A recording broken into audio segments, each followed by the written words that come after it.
Right. Baby. 자, baby.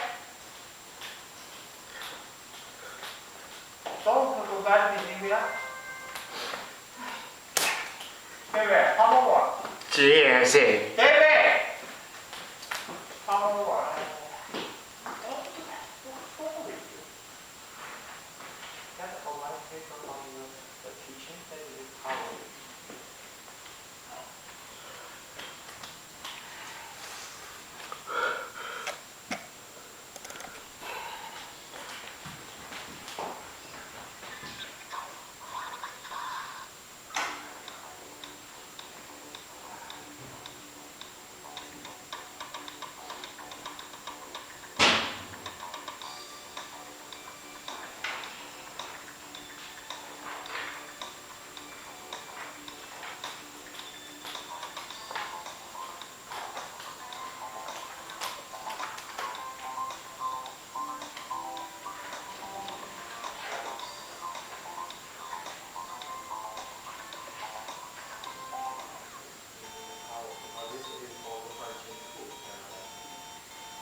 Talk about the history of video games, there's a couple games that you have to talk about, Pong, Pac-Man, and Super Mario Brothers, that really influenced the entire video game industry.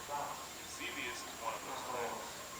Xevious influenced the vertical shooting game genre more than any other, and is, in my opinion, one of the best video games ever made.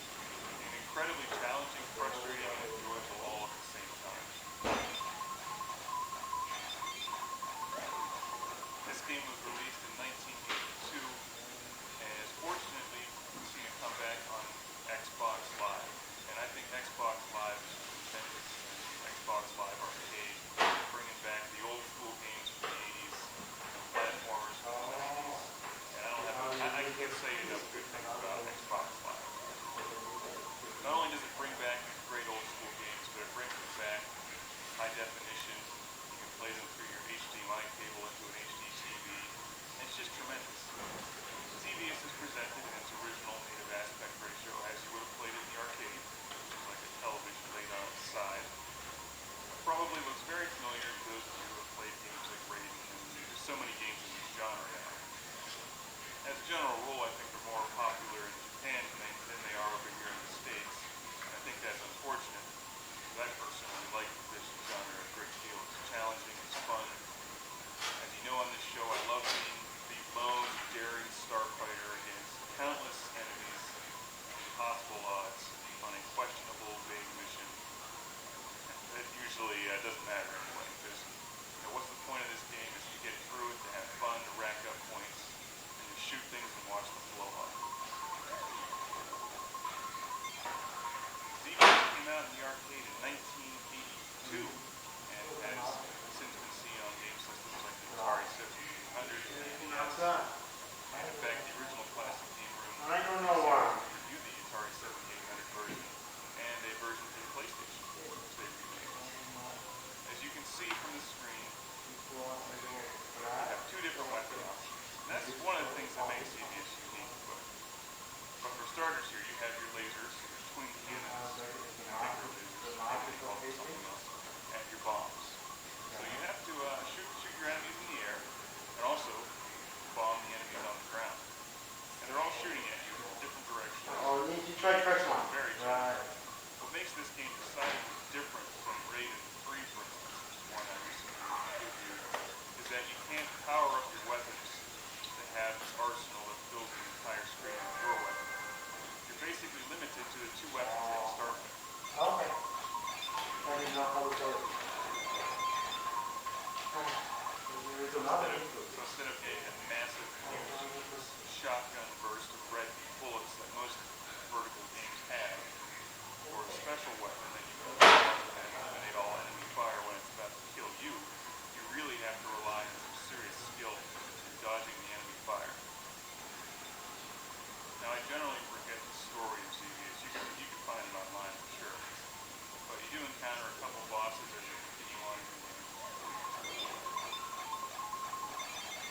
up your wave of enemy, the variety of enemies changes on you, and my favorite part of this game, something I've loved since I was a kid and played this on my Atari 7800, is those spinning metal plates that come at you. And at the time, those were amazing. That kind of graphics and everything was unbelievable. Xevious was way ahead of its time. And you can see why it influenced the genre so much. Just these simple things like little tank boats in the water. You can't just bomb them. You have to actually lead them with your bomb and hope that they run into it. So it requires a lot of skill to hit all the enemies and rack up serious points. And with Xbox Live, of course, they give you the added incentive of going for gamer points,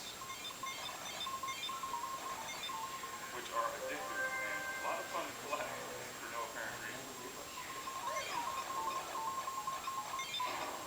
The other great thing about Xbox Live, of course, is you can see how your score ranks up against everybody else and friends of yours.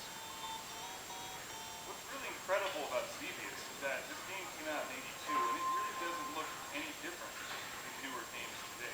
Maybe it's slightly different, but I mean, there's only so much you can really do with a two-dimensional vertical scrolling game before it starts getting ridiculous.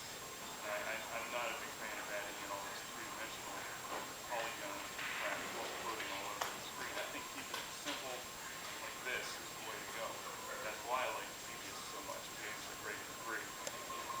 Now, I'm generally not a huge fan of using the Xbox 360 controller on this game. It's definitely challenging. I prefer the arcade-style joystick and buttons, but you know, what are you going to do when you just don't have a stand-up Xevious arcade machine in your basement? Xbox Live is about the best thing you can have. So it does require some skill to hammer away at the button, and also remember to bomb your enemies at a precise time. This is not a game where you can just hold down the fire button. It does give you an option to do a manual shot where you just fire at the rate that I'm firing at now, and also I use my other trigger to hold down the auto fire. So if a wave of enemies comes at me, I hold down that trigger and it lets off a machine gun burst of shots. But you cannot just hold down a consistent auto fire for the entire game. And for whatever reason, the music, although it just repeats itself over and over again, it never gets old. And maybe that's just because Xevious is that awesome. Here are the metal plates. Like, just look at those. 20 years ago, that was incredible. They're tough too. You have to dodge those things. You can't blow them up, so you have to dodge them. And then the enemy fire is coming at you, and then you get caught in between the enemy fire and the spinning metal plates, and it kills you. I love to see the resurgence in arcade titles on Xbox Live. And they don't cost much on Xbox Live. A game like this is only about $5, and it really has infinite replay value.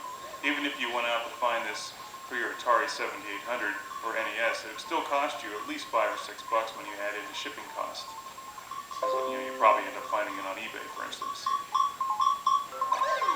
But with the Xbox Live, you just download it and it's no problem. Now, I'm by no means the greatest Xevious player in the world. In fact, I'd like to get a lot better at this game because it really is one of my favorite games and always has been.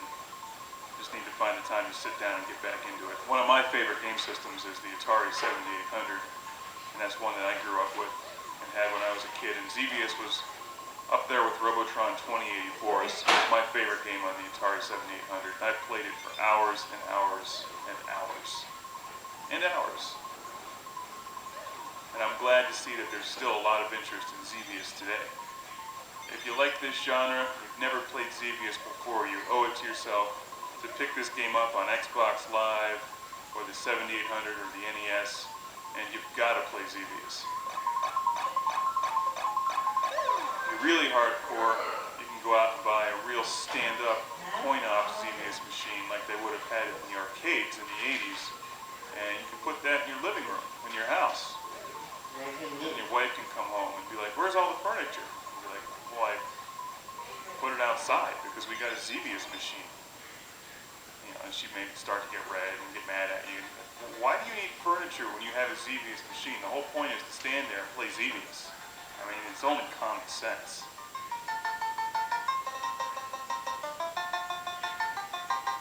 It's like replacing your dining room table with the cocktail version of Ms. Pac-Man.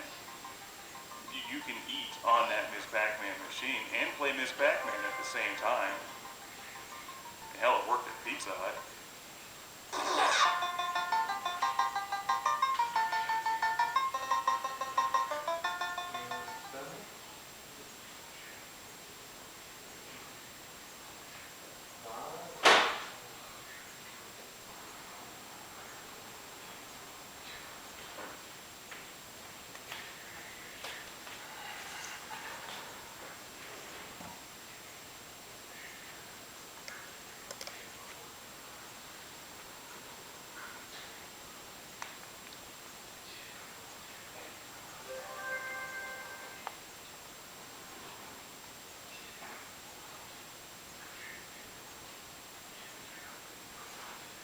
Look at that.